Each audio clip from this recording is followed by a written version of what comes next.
आज हम लोग बात करेंगे एनसीईआरटी बुक के क्लास 12 के एक्सरसाइज 4.3 सारणी के ही चैप्टर है। पिछला जो चैप्टर है 4.1 4.2 हम पिछला क्लास में बता चुके हैं, तो आज से हम शुरुआत करते हैं 4.3 से सारणी में।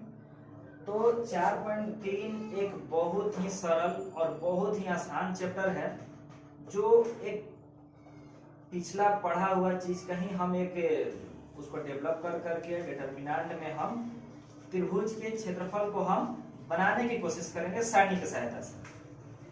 तो जैसा कि त्रिभुज में 3 ही शीर्ष दिया होता है, तो 3 शीर्ष हमारा ए बी सी चाहे कोई भी चीज आप मान सकते हैं। तो शीर्ष में हमारा जो भी होगा वो एक x1 y1 के रूप में होगा, x2 y2 के रूप में होगा और x3 y3 के रूप में होगा। तो हम इसीलिए बात की कि पीछे हम लोग कहीं ना कहीं पढ़ चुके 10th क्लास में। तो आप क्या पढ़े थे 10th क्लास में कि त्रिभुज के क्षेत्रफल निर्देशांक ज्यामिति में त्रिभुज के क्षेत्रफल निकालना आप बहुत अच्छे से जानते थे, जिसका सूत्र आपको जो सामने दिखाई दे रहा है ये होता था, आपको ये अभी भी पता होगा। लेकिन अब हमको जो पढ़ना है क्लास 12th में सारणी की सहायता से हमको इसी त्रिभुज के क्षेत्रफल पढ़ना है। तो जब हम त्रिभुज के क्षेत्रफल को हम कोशिश करेंगे कि सारणी की सहायता से, तो बात आता है कि जब हम सारणी की सहायता से भी अगर हम बनाते हैं तो क्या त्रिभुज के क्षेत्रफल यही होगा? तो एकदम होगा, उसका एक सत्यापन हम किए हुए हैं और इसी के सहायता से हम आगे 4.3 को हम पढ़ेंगे। तो सारणी की सहायता से हम देखते हैं, तो मान लीजिए हमारे पास त्रिभुज के शीर्ष है ए बी और सी, इसका निर्देशांक है x1 y1, इसका है x2 y2 और इसका है x3 y3। तो सारणी में जो त्रिभुज के क्षेत्रफल का सूत्र होता है 1/2 सारणी x1 y1। देखिए फर्स्ट बिंदु यानी कि फर्स्ट शीर्ष है x1 y1 और यहाँ 1 ही होता है, दूसरा के भी दूसरा शीर्ष वाला होगा x2 y2 और 1, फिर x3 y3 1। तो इन जो हमारा तीनों शीर्षों में एकदम निश्चिंत आपको करना का है कि फर्स्ट बिंदु के निर्देशांक, सेकंड बिंदु के निर्देशांक और थर्ड बिंदु के निर्देशांक, और ये हमारा जो है 1 1 ही रहेगा। तो अब रही बात हमको कि इतना सीध करके हम अभी संतुष्ट हो जाते हैं कि क्या सच में त्रिभुज के क्षेत्रफल उतना ही होगा अभी भी कि नहीं। तो अब आपको आगे के हम सॉल्यूशन के बारे में बात करते हुए देखते हैं। तो सारणी के सॉल्व करने के तरीका में हम आपको बताए होंगे कि जब सारणी के मान निकाला जाता है तो उसके पहले चिन्ह देखा जाता था। चिन्ह आपको बहुत अच्छा से हम आपको बताए हुए थे कि plus minus plus minus plus minus फिर प्लस माइनस प्लस। अब हमको इसमें क्या करना है कि हम इसमें जो बनाने के तो सब तरह से है, यानी कि कहने का मतलब कि आप फर्स्ट रो को भी रोक करके बना सकते हैं, सेकंड रो को रोक करके बना सकते हैं, थर्ड रो को बना सकते हैं। उसके बाद आप फर्स्ट कॉलम को, सेकंड कॉलम को और थर्ड कॉलम को भी यानी कि स्तंभ को रोक करके आप बना सकते हैं। हम यहाँ क्या किए हैं कि हम सबसे पहले प्रथम स्तंभ को रोक करके बनाए, इसको हम प्रथम स्तंभ। तो जब प्रथम स्तंभ को रोकने के बारे में बात करते हैं यानी कि हम इसको रोकने के बारे में बात करते हैं, तो अब हम यहाँ से क्या किए हैं कि जब हम लिखिए देखिए प्रथम स्तंभ को विस्तारित करके बनाते हैं, तो यहाँ से चलिए 1/2 के 1/2 हम बात करेंगे। तो सबसे पहले रोकेंगे x1 को। तो जब हम x1 को रोकते हैं तो यहाँ साइन है हमारे इसके लिए, यहाँ इस चिन्ह के आधार पर चलेंगे, तो यहाँ प्लस है तो हम प्लस में ही लिखे हैं। और जैसे ही हम x1 के पास जाते हैं तो यहाँ से रो कॉलम और यहाँ से रो डिलीट कर देंगे, तो क्या दिखाई दिया y1 1 y3 1, वही चीज यहाँ पर इनटू में रहता है। उसके बाद आगे देखते हैं, तो यहाँ पर अगर कॉलम के सहायता से चले तो फर्स्ट हुआ, फर्स्ट में प्लस था, उसके बाद हमारा क्या चीज है माइनस है। माइनस है तो माइनस में हम क्या करेंगे कि x1 को रोके, x1 को रोकने के बाद आपका फर्स्ट रो फर्स्ट कॉलम के सहायता, अगर यहाँ से इस x1 के बाद हमारा रो और कॉलम का होता है खत्म हो जाता है, तो रो कॉलम खत्म होने के बाद जो बचे उसके लिए, और फिर आपको फिर एक बार बार बता दें कि plus minus plus minus plus minus plus minus plus है। तो अब यहाँ पर क्या चाहिए माइनस, तो माइनस के चिन्ह लगाएंगे और उसके बाद आपका दिखाई देता है, तो आपका दिखाई देता है x2 जब हम लिख देते हैं तो इंटू में क्या लिखेगा, तो x2 के सामने वाला रो और सामने वाला कॉलम डिलीट हो जाएगा, खत्म हो जाएगा। तो अब हमारा क्या बचता है, तो y1 1 y3 1।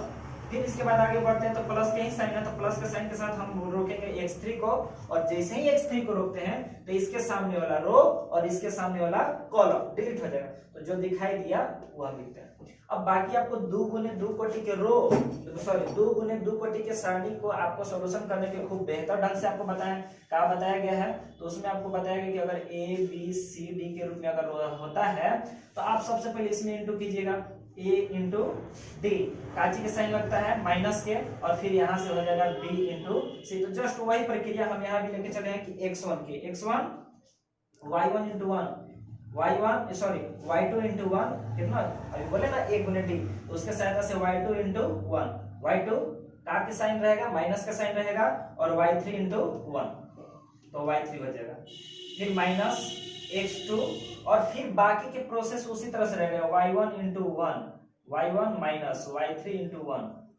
y3 माइनस का साइन है, प्लस इसमें भी वही प्रक्रिया चले हैं। आगे जब हम चलते हैं तो हम बोले हैं कि इस सूत्र को सिद्ध करके हम संतुष्ट हो जाते हैं, तो इसमें आपका यहाँ पर प्लस है जबकि यहाँ पर हमारा माइनस है, तो हम क्या किए हैं कि इसमें से माइनस कॉमन लेंगे, तो जैसे ही हम माइनस कॉमन लेंगे तो ये क्या हो जाएगा, माइनस हमारा प्लस हो जाएगा, और प्लस हो जाएगा तो जितना है उतना ही रहेगा, लेकिन हाई जो है अब इसमें भी तो साइन चेंज होगा, माइनस कॉमन लें तो इसका भी साइन चेंज होगा। हाई क्या में है, माइनस में, तो ये हो गया है प्लस में, क्योंकि माइनस कॉमन लिए हैं, हाई हमारा प्लस में है तो ये हो गया हमारा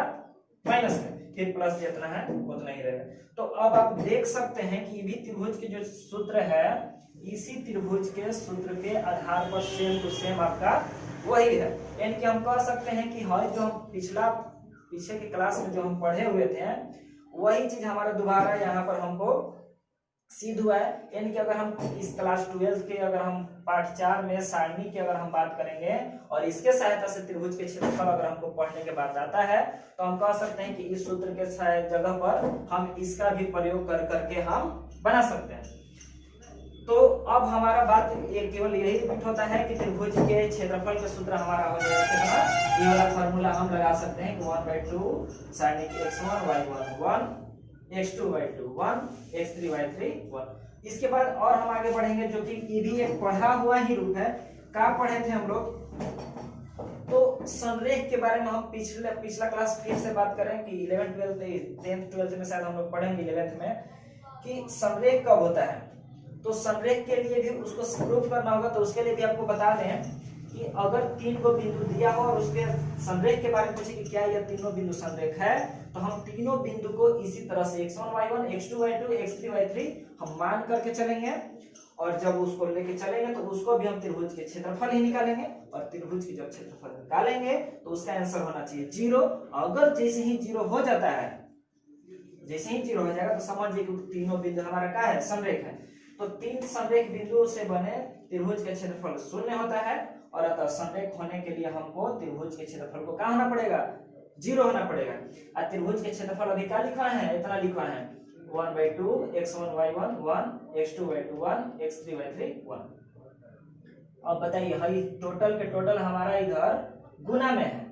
इधर आएगा तो भाग में हो जाएगा, तो भाग में होगा तो 0 सही होगा, और इस हिसाब से देखेंगे तो इस सब के सब 0, यानी कि कहने का अगर हम यहाँ 1/2 ना भी लिखें तो भी हम कह सकते हैं कि x1 y1 1 x2 y2 1 x3 y3 1 हमारा कोची के बराबर होगा, 0 के बराबर होगा। फिर से एक बार बता दें कि एक बहुत आसान चैप्टर है, इसके अगला वीडियो अब हम लोग 4.3 पढ़ना स्टार्ट करेंगे। ये केवल उसका इंट्रोडक्शन था, जानकारी था। अगला वीडियो तुरंत तो अभी हम बनाने वाले हैं, और इसमें आपको हम 4.3 के A to Z क्वेश्चन को हम लोग सॉल्व करेंगे। अब यहाँ पर है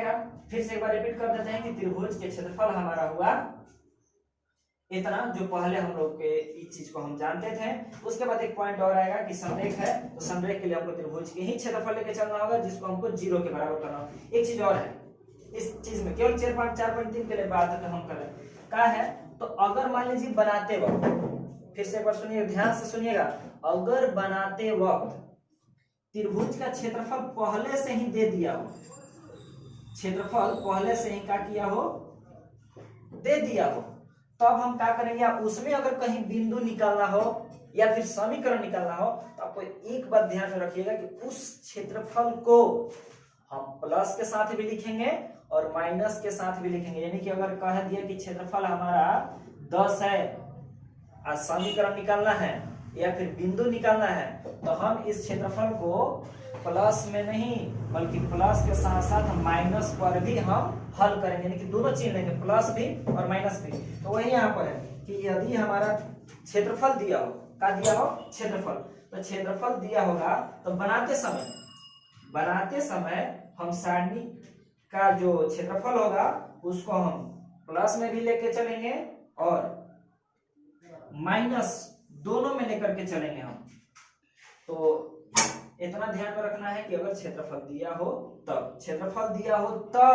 क्या करेंगे, क्षेत्रफल को हम प्लस के साथ और माइनस के साथ हम लिखेंगे और उसके बाद के प्रोसेस हम आगे लेकर के चलेंगे। तो इसमें इतना ही, अगला हम 4.3 अगला वीडियो में हम बनाते हैं। शुक्रिया।